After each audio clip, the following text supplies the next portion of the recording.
Hello ചങ്ങായിമാരെ, എല്ലാവർക്കും നിജീസ് വേൾഡിലേക്ക് സ്വാഗതം. എല്ലാവർക്കും സ്വാമി ശരണം. ചങ്ങായിമാരെ, നമ്മളെ മണ്ഡലകാലത്തെ അമ്പല ദർശനം. ഇന്ന് നമ്മൾ പോകാൻ പോകുന്ന അമ്പലം കടക്കര അമ്പലമാണ് കേട്ടാ. കടക്കര ധർമ്മശാസ്ത്ര ക്ഷേത്രം. അമ്മേന്റെ നാട്ടിന്റെ അടുത്താണ് കടക്കര അമ്പലം. അമ്മ എപ്പം പോയിട്ടുണ്ടോ? പോയിട്ടില്ല. ഇതുവരെ പോയിട്ടില്ല. അപ്പോ ഒന്നും അറിയില്ല നമുക്ക്. കടക്കര അമ്പലത്തില് പോയിട്ട് അവിടെയുള്ള ആരെങ്കിലും ഉണ്ടെങ്കിൽ നമുക്ക് ഐതിഹ്യങ്ങളും അവിടുത്തെ കാര്യങ്ങളൊക്കെ ചോദിച്ച് മനസ്സിലാക്കാം. നല്ല അതിഗംഭീരമായിട്ട് നമ്മള് മണ്ഡലകാലത്തെ അമ്പല ദർശനം പോയിക്കൊണ്ടിരിക്കുന്നുണ്ട് കേട്ടാ ചങ്ങായിമാരെ. നിങ്ങളെല്ലാവരും പ്രാർത്ഥനയും സപ്പോർട്ടെല്ലാം നമ്മളെ കൂടെ വേണം. എന്നാലേ നമുക്കിത് നല്ല അടിപൊളിയായിട്ട് പോകാൻ വേണ്ടി പറ്റും.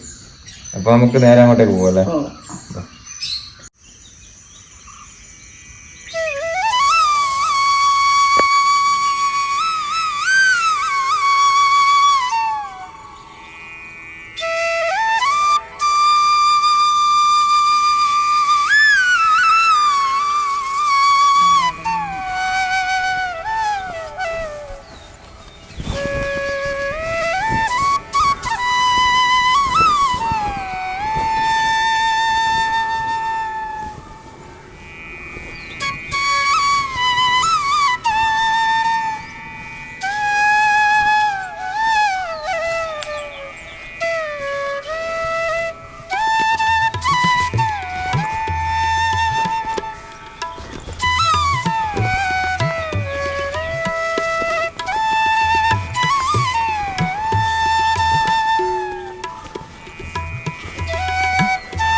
ചങ്ങായിമാരെ, നമ്മൾ കടക്കര അമ്പലത്തിലെത്തിയേട്ടാ.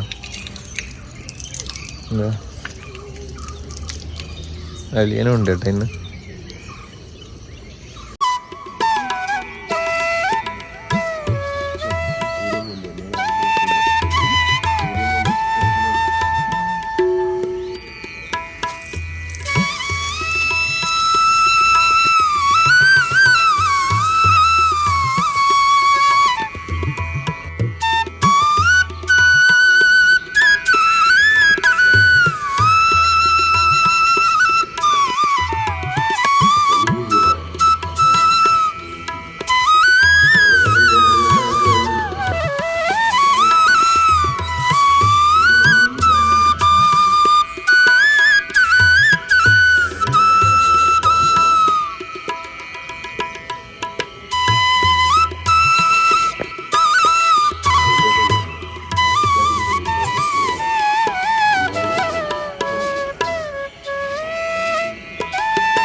പാച്ചുമേട്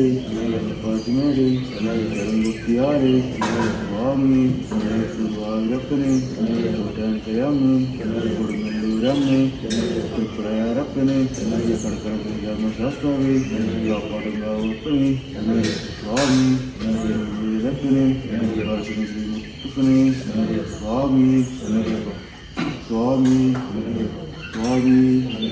സ്വാമി സ്വാമി സ്വാമി.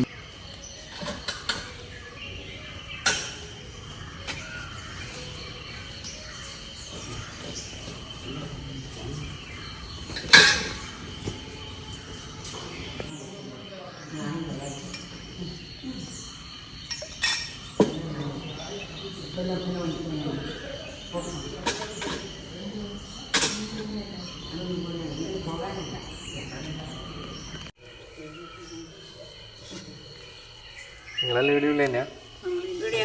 അടുത്തല്ലേ?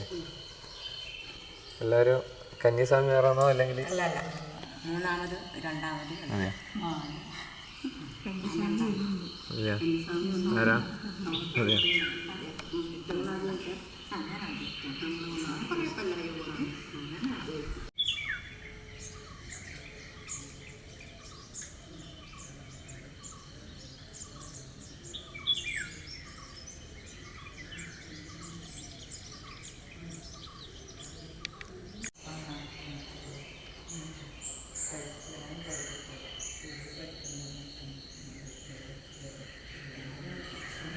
നമസ്കാരം ദിലീൻ. നമസ്കാരം. അങ്ങ് ഈ കടക്കര അമ്പലത്തിലെ മേൽശാന്തി അല്ലേ? അതെ അതെ. ഇവിടെ മേൽശാന്തി ആയിട്ട് എത്ര വർഷമായി? ഞാൻ ഇവിടെ ഇപ്പം 26 വർഷമായി ശാന്തിയായിട്ട് പ്രവർത്തിക്കുന്നുണ്ട്. ഈ കടക്കര അമ്പലത്തിൻ്റെ ഐതിഹ്യവും കാര്യങ്ങളെല്ലാം നമുക്കൊന്ന് പറഞ്ഞുതരാൻ വേണ്ടി പറ്റുമോ? ഐതിഹ്യം എന്ന് പറഞ്ഞാൽ പരശുരാമ പ്രതിഷ്ഠ ആണെന്നാണ് സങ്കല്പം. മുമ്പ് ഇത് 8-9 ഊരാളന്മാരുടെ അധീനതയിലുള്ള ഒരു ക്ഷേത്രമായിരുന്നു. അങ്ങനെ ഒരു അനവധി ഭൂസ്വത്തുക്കൾ, അനവധി എന്ന് വെച്ചാൽ വലിയൊരു രാജകീയ പ്രൗഢിയോടെ നടത്തിക്കൊണ്ടുപോകുന്ന ഒരു ക്ഷേത്രമായിട്ടാണ് ഇതിൻ്റെ രേഖകളൊക്കെ കാണിക്കുന്നത്. പക്ഷേ ഇന്നത് ഒക്കെ കെടുകാര്യസ്ഥതയും മറ്റുള്ള നിയമങ്ങളും ഒക്കെ കാരണം ഈ ക്ഷേത്രവും മതിലും മാത്രം ഉള്ള ചുരുങ്ങിയ ഒരു സ്ഥലം മാത്രമായിട്ട് മാറി. കാലക്രമേണ അത് ദേവസ്വം ബോർഡിൻ്റെ അധീനതയിലുമായി. ഇപ്പം നാട്ടുകാരുടെ കമ്മിറ്റിയും ദേവസ്വം ബോർഡും അങ്ങനെ ഇഴചേർന്ന് സംയുക്തമായിട്ടങ്ങനെ നിൽക്കുന്ന ഒരു കുറച്ച് വർഷങ്ങൾക്ക് മുമ്പ് ഒന്നും ആരും തിരിഞ്ഞു നോക്കാനില്ലാത്ത നിത്യവൃത്തിക്ക് ഒരു തിരി മാത്രം കത്തിച്ച് വെച്ച് ഒരു ശാന്തി വന്ന് ഒരു നിവർത്തിക്കുന്ന ഒരവസ്ഥയായിരുന്നു. എന്നതിപ്പം ഒക്കെ മാറി നല്ല ഒരു പ്രൗഢമായ ഒരവസ്ഥയിലേക്ക് ആയിട്ടുണ്ട്. അതുപോലെ തന്നെ ഇവിടുത്തെ മുഖ്യ പ്രതിഷ്ഠ ശാസ്താവിൻ്റെതാണ് പ്രതിഷ്ഠ. പക്ഷേ ശാസ്താവ് എന്ന് പറഞ്ഞു കഴിഞ്ഞാലും അപൂർവം എന്ന് വേണമെങ്കിൽ പറയാം. കാരണം പ്രഭ എന്നാണ് ശാസ്താവിൻ്റെ പത്നിയുടെ പേര്. ആ പ്രഭ എന്ന പത്നിയെ ഇടത്തെ തൊടയിൽ ഇരിക്കുന്ന രൂപത്തിൽ ഉള്ള അത് വളരെ അപൂർവമായിട്ടാണ്. മാത്രമല്ല വലത്തെ കയ്യിൽ അമൃത് ധരിച്ചിട്ടുള്ള രൂപത്തോടു കൂടിയുള്ളത്. സങ്കല്പം മാത്രമല്ല, പ്രഭ ഇരിക്കുന്നുണ്ട് എന്നുള്ള രൂപമുണ്ട്, കയ്യിൽ അമൃതും അത് വളരെ അപൂർവമായിട്ടുള്ള പ്രതിഷ്ഠയാണ് സാധാരണ സങ്കല്പിക്കുന്നത്. മാത്രമല്ല ഇരിക്കുന്ന രൂപത്തിലാണ്. ഇപ്പം നമ്മൾ സാധാരണ വിശ്വാസികൾ ക്ഷേത്രത്തിൽ ഒരു ദേവൻ്റെ ഭാവം എങ്ങനെയാണെന്ന് മനസ്സിലാക്കുക വെച്ചാൽ ആ പ്രതിഷ്ഠ എങ്ങനെയാണെന്ന് വെച്ചാൽ ഇപ്പം ആയുധം ധരിച്ചുള്ളതാണെങ്കിൽ കുറച്ചൊരു ഉഗ്രരൂപം ആണ് വെക്കാം. ഇനി ആയുധം തന്നെ കുത്തിപ്പിടിക്കുന്നതും പ്രയോഗത്തിൽ ഇങ്ങനെ പിടിക്കുന്നതും തമ്മിലുള്ള വ്യത്യാസം, അതൊക്കെയാണ് ഭാവം നിശ്ചയിക്കുന്നത്. പത്നിയോടുകൂടി ഇരിക്കുന്ന മൂർത്തികൾ വളരെ ശാന്തസ്വരൂപികളാണെന്നാണ് സങ്കല്പം. ഇപ്പോൾ ഇവിടെ പത്നി കൂടെ തന്നെ ഇരിക്കുന്നു എന്നുള്ള ഭാവത്തിൽ ഈ രൂപത്തിൽ കയ്യിൽ അമൃത് എല്ലാത്തിനും അത് അമൃത് എന്ന് പറഞ്ഞാൽ നമുക്ക് എന്തും നൽകുന്നതാണ് ഒരു സങ്കല്പമല്ലോ. ആ അമൃത് കയ്യിൽ ധരിച്ചിട്ടുള്ള പ്രഭ എന്ന പത്നി കൂടെ ഇരിക്കുന്ന രൂപത്തിലുള്ള അപൂർവമായിട്ടുള്ള പ്രതിഷ്ഠയാണ്. മാത്രമല്ല ഈ പ്രദേശം തന്നെ വളരെ ചൈതന്യപൂർണ്ണം. ഇവിടെ എത്തിപ്പെട്ടാൽ ഭക്തർ പലരും പറയും എത്തിപ്പെട്ടാൽ വല്ലാത്തൊരു ശാന്തതയാണെന്ന്.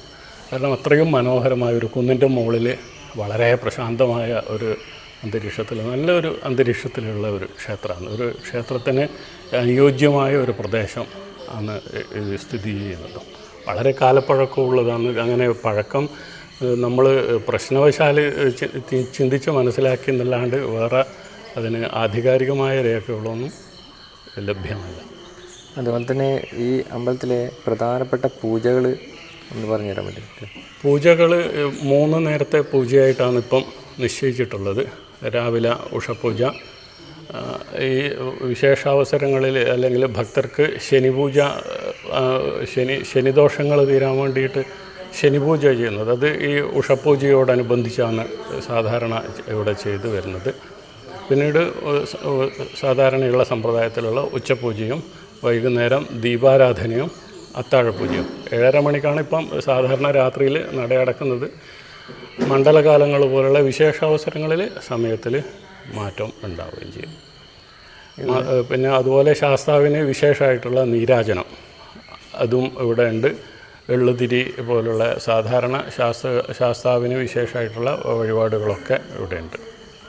ഇവിടെ ധർമ്മശാസ്താവിന് പ്രാധാന്യമുള്ളതുകൊണ്ട് തന്നെ ഇവിടെ ഭജനകളൊക്കെ ഉണ്ടാവാറുണ്ട്. തീർച്ചയായിട്ടും അയ്യപ്പ മണ്ഡലമായി കഴിഞ്ഞാൽ സ്വാമിമാരുടെ ഭജനയുണ്ട്. അല്ലാണ്ട് തന്നെ ചില അവസരങ്ങളിൽ പ്രാർത്ഥനയായിട്ട് ആൾക്കാർ വന്ന് ഭജിക്കോട് ഒരു മനോഹരമായൊരു ഭജന മണ്ഡപം ഇവിടെ തയ്യാറാക്കിയിട്ടുണ്ട്. അതിൽ ഇരുന്ന് സംഗീതം പഠിച്ചവരും പഠിക്കുന്നവരും ഒക്കെ വന്നിരുന്ന് ഭജന നടത്താറുണ്ട്.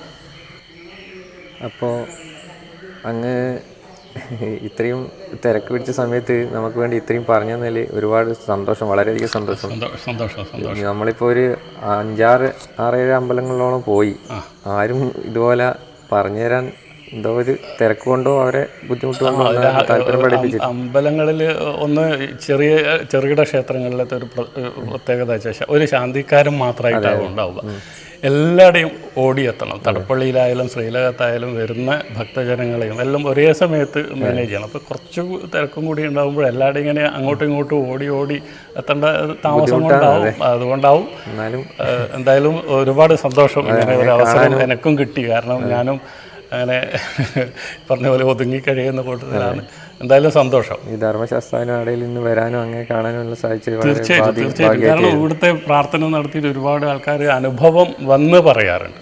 അപ്പോൾ അങ്ങനെ പ്രാർത്ഥന നടത്തി അവർക്ക് കിട്ടി അതങ്ങനെ പോവുമല്ല. അവർ അത് ഇവിടത്തേക്ക് പിന്നെ വന്ന് ഭഗവാന് സമർപ്പണത്തോടുകൂടി പ്രാർത്ഥന ഫലിച്ച വിവരമൊക്കെ പറയാറുണ്ട്. അനവധി ആൾക്കാർ അവരുടെ ഉദ്ദിഷ്ട കാര്യത്തിന് വേണ്ടി വന്ന് ചോദിക്കും, തിരുവേനി എന്താ ചെയ്യേണ്ടത്?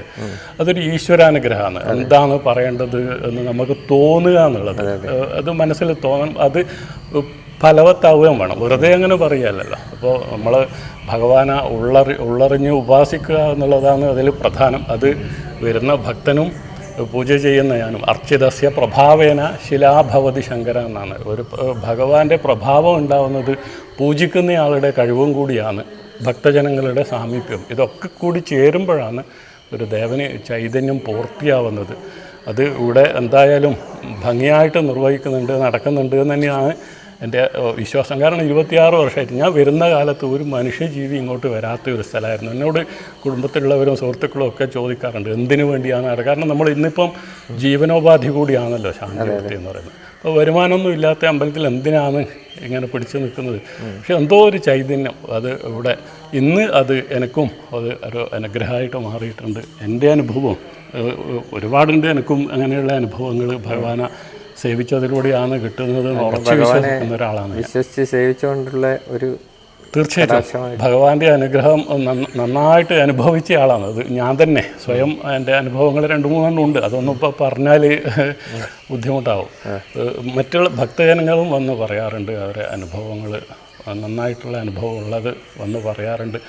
അവർ തന്നെ മറ്റുള്ളവരെ കൂട്ടി വരുമ്പോൾ, അതാണ് ഒരാൾ വന്ന് അയാൾക്കൊരനുഭവം ഉണ്ടായി വേറെ ഒരാളോട് പറഞ്ഞ് അയാളെയും കൂട്ടി വരുമ്പോൾ നമുക്ക് ഉറപ്പിക്കാമല്ലോ മൂപ്പർക്ക് അവർക്ക് നല്ല ഒരു അനുഭവം ഉണ്ടായിട്ടുണ്ട്. അങ്ങനെയുള്ള അനുഭവങ്ങളും ഉണ്ട് ഇവിടെ എന്തായാലും. അപ്പോൾ ഇനിയും ഒരുപാട് കാലം അയ്യപ്പനെ സേവിക്കാനും നമ്മളെപ്പോലുള്ളവർക്ക് തീർച്ചയായിട്ടും സന്തോഷം തരാനെല്ലാം ദീർഘായുസ്സും ആരോഗ്യം എല്ലാം ഭഗവാൻ തന്നെ തരട്ടെ എന്ന് ആശംസിക്കുന്നു, പ്രാർത്ഥിക്കുന്നു. സന്തോഷം. ഓക്കെ.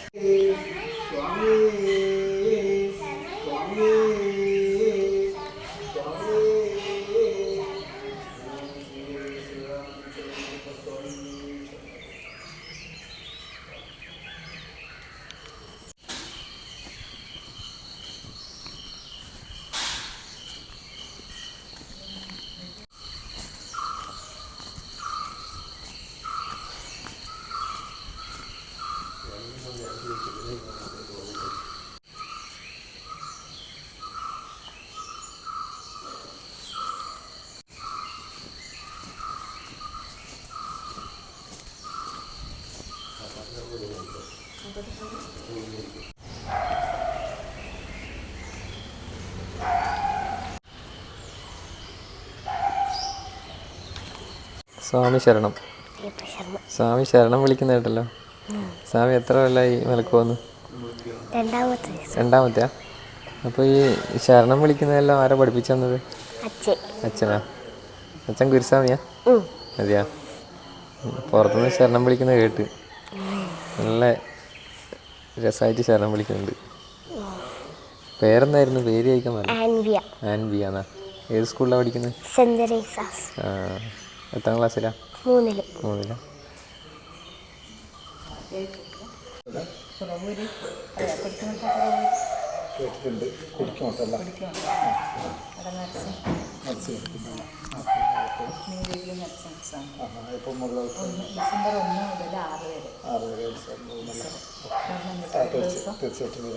പിന്നെ 9 ഞങ്ങൾ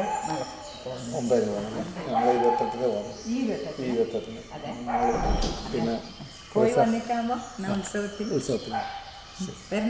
സ്വാമി ശരണം. അമ്മേൻ്റെ പേരെന്നാ? മോളെ അമ്മേൻ്റെ പേര് എത്ര വർഷമായി പോകുന്നത്? ഞാനിപ്പം ഒരു 10 വർഷമാണ്. 10 വർഷമായില്ല. എവിടെ വീട്? എവിടെ അടുത്ത് തന്നെയാ? ഇവിടെ തിലാന്നൂർ എന്ന് പറഞ്ഞ സ്ഥലത്താണ്. തിലാന്നൂർ ഇതിൻ്റെ കുറച്ച് താഴോട്ടായിട്ട് വരും. ഈ കടക്കര അമ്പലത്തിൽ എല്ലാ ദിവസവും കടക്കര ഞാൻ അമ്പലത്തിൽ മാലയിട്ടാൽ എല്ലാ ദിവസവും കടക്കര അമ്പലത്തിലേ വരത്തുള്ളൂ. രാവിലെ എല്ലാ ദിവസവും വരും. പിന്നെ വൈകുന്നേരം മറ്റുള്ള എല്ലാ പോകുന്ന പോക്കിൽ മോളെ സ്കൂളിൽ കൊണ്ടാക്കുന്ന സമയത്ത് മറ്റുള്ള അമ്പലങ്ങളിൽ, ടൗണിൽ, പിള്ളേർക്കോവിൽ അങ്ങനെ എല്ലാം പോകും. ഈ കടക്കര അമ്പലത്തിനെ പറ്റിയിട്ട് എന്തെങ്കിലും നിങ്ങൾക്ക് ഉണ്ടായ അനുഭവങ്ങളെന്തെങ്കിലും പറയാം? അനുഭവങ്ങൾ വിളിച്ചാൽ വിളി കേൾക്കുന്നൊരു ഇതാണ്. കാരണം നമ്മളെ കാര്യങ്ങളെല്ലാം പറഞ്ഞു കഴിഞ്ഞാൽ ഭഗവാൻ അതിൻ്റെ പ്രതിഫലം എനിക്ക് തന്നിട്ടുണ്ട്. അതുകൊണ്ട് എനിക്ക് മാലയിട്ട സമയത്ത് ഞാനിപ്പോൾ തിലാന്നൂർ വന്നിട്ട് പിന്നെ 7 വർഷമായി എൻ്റെ വീടെടുത്തിട്ട്. ഞാൻ ആദ്യം സിറ്റിയിലായിരുന്നു, സിറ്റി മാർക്കാറുണ്ട് എൻ്റെ വീട്. ഇപ്പം ഇവിടെ വന്നതിന് ശേഷം ഞാൻ മാലയിട്ടാൽ എല്ലാ പ്രാവശ്യവും രാവിലെ ഇവിടെ വന്നിട്ടേ പോകാറുള്ളൂ. അങ്ങനെയുള്ളത് അനുഭവം. അയ്യപ്പൻ എന്ന് പറഞ്ഞാൽ ഭയങ്കര സംഭവമാണ്. ഒരു നല്ലൊരു ഇതാണ്, ഒരു ആക്റ്റീവാണ് എപ്പോഴും. അത് തന്നെ ഇവിടെ വന്ന് നമ്മൾ തൊഴുത് കഴിഞ്ഞാൽ അതിൻ്റേതായ ഒരു ഇത് ഇവിടെ നമുക്ക് കിട്ടുന്നുണ്ട്. വളരെയധികം സന്തോഷം. അല്ല, എനിക്ക് 3 പെൺകുട്ടികളാണ്. 3 സെൻറ്റ് രസത്തില്. ഇവളാളേത് മറ്റുള്ള ആള് പഠിക്കുന്ന, എല്ലാവരും പഠിക്കുന്ന എല്ലാം ചെറിയ മക്കളാണ്. അമ്മേ, നമ്മൾ കുറേ അമ്പലത്തിൽ പോയി. ഇനി ഈ അമ്പലത്തിൽ വന്നിട്ട് നമുക്ക് എന്താണെന്ന് മനസ്സിൽ തോന്നുന്നു? എനിക്ക് നല്ല അനുഭവം. നല്ല അയ്യപ്പനെ കണ്ട് മനസ്സ് തൃപ്തിയായി. അത് മാത്രമല്ല, നമ്മളിപ്പോൾ ഒരാളോട് ചോദിച്ചിട്ടില്ലേ, ഓറ് ഇതെല്ലാം പറയുമ്പോൾ എനിക്ക് എൻ്റെ മേലെല്ലാം ശീതം കയറുന്നു. അയ്യപ്പനെ പറ്റി പറയുമ്പോൾ എൻ്റെ മേലെല്ലാം ഭയങ്കര ശീതം കയറിപ്പോയി കേട്ടിട്ട്. അപ്പോൾ എനിക്ക് ഭയങ്കര ഒരു എന്താ പറയണ്ടേ, ഭയങ്കര സന്തോഷം. അതല്ലേ വേണ്ടത്. നമ്മൾ അതിന് വേണ്ടിയിട്ടല്ലേ ഓടുന്നത്. അതന്നെ, അയ്യപ്പൻ തന്നെ എനക്കൊരു വരുത്തവും ഇല്ലാണ്ടാക്കി തരട്ടെന്നിട്ട് ഞാൻ അയ്യപ്പനെ തേടുന്നു, പ്രാർത്ഥിക്കുന്നു. പോയി വരുമ്പോഴത്തേക്ക് അയ്യപ്പൻ തന്നെ എൻ്റെ എല്ലാ വരുത്തവും മാറ്റി തരട്ടെ. അതെല്ലാം മാറ്റും.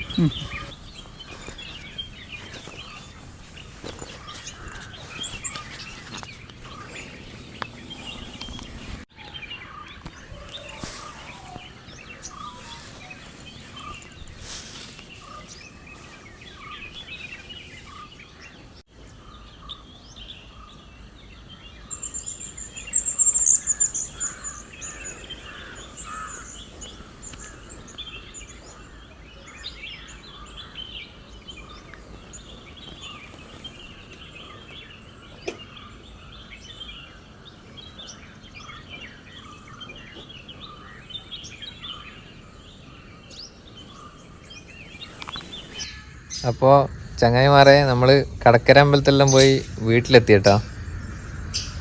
അങ്ങനെയല്ലാന്ന് ഇന്നത്തെ അമ്പല ദർശനം കഴിഞ്ഞ്. ഇനി നാളെ നമ്മൾ ദർശനം നടത്താൻ പോകുന്ന അമ്പലം പൂവത്തൂർ അമ്പലമാണ് കേട്ടോ. വേറെ എന്താ നമുക്കെന്താ പറയാനുള്ളത്? നമുക്കെന്നാപ്പാ ഇങ്ങനെയെല്ലാം തന്നെ. എനിക്കിപ്പോൾ നല്ലൊരു ഉന്മേഷവും ഉഷാറും ഉന്മേഷമാണ്. എപ്പോൾ 5 മണിക്ക് എണീക്കുന്ന ഞാൻ ഇന്ന് 4:30 എനക്ക് ഉറക്കില്ലേ ഇപ്പോൾ. നാളെ അമ്പലത്തിൽ പോവാം. അമ്പലത്തിൽ പോകുന്ന സമയത്ത് കരസമയത്ത് എണീക്കാൻ പറ്റുമെന്നുള്ള ഒരു ഇതുകൊണ്ട് നേരത്തെ എണീക്കുന്നു അല്ല? ശരിക്കും ഒരു ശരീരത്തിനും മനസ്സിനുള്ള ഒരു ഉന്മേഷമാണ്. സുഖം. അപ്പോൾ ചങ്ങായിമാരെ, നമ്മളെ വീഡിയോ ഇവിടെ അവസാനിക്കലാണ്. വീണ്ടും അടുത്തൊരു ചെറിയ വീഡിയോ ആയിട്ട് വരാം. നമ്മളെല്ലാം ഇഷ്ടപ്പെട്ടാൽ നിങ്ങളെല്ലാവരും നമ്മളെ സപ്പോർട്ട് ചെയ്യണം. അപ്പോൾ എല്ലാവർക്കും ബൈ. നിങ്ങളുടെ സ്വന്തം നിജിയും അമ്മയും.